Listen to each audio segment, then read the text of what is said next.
So there's a scene in episode 10 where Channing is basically, he's on to Jake.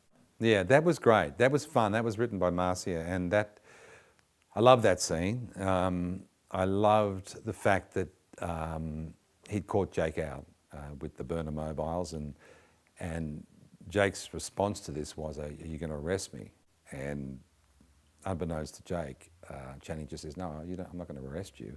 I just want 20% of the profits." And Jake's like, "What the?"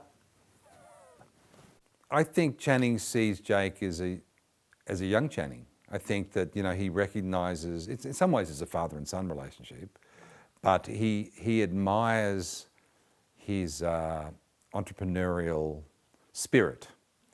And so I think that there's an affinity and there's common ground with Jake.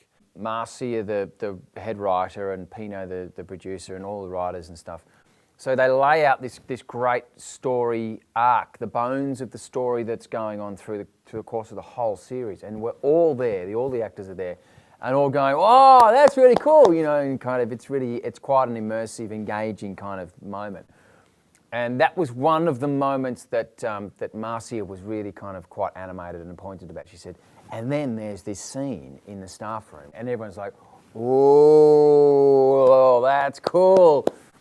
So that it is a big moment in the series. I think it was Wentworth at its best in terms of the playfulness of it. For Iman, Frankie really represents the reason why things have gone wrong, and she blames Frankie for the breakdown of her relationship.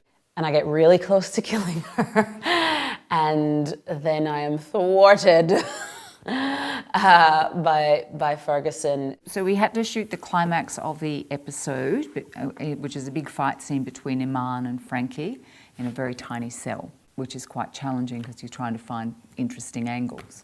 And we also had to do flashbacks, and reveal all of Iman's backstory and her relationship with Panisi at the same time as doing the fight sequence. So we had to find inventive ways to make it look as exciting as possible. So we decided to do a bicycle wheel shot, which is where we put the camera on a bicycle wheel, very sophisticated, hanging from the ceiling, and it cycles around the room.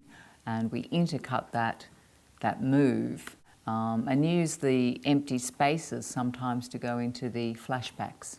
We had to do a lot of physical work on the scene. It was quite interesting to shoot because it's almost like you needed two parts of your brain working, like the sort of creative, dramatic acting kind of side, and also just like instinct about how do I behave in a situation where someone's trying to attack me or I'm trying to kill someone.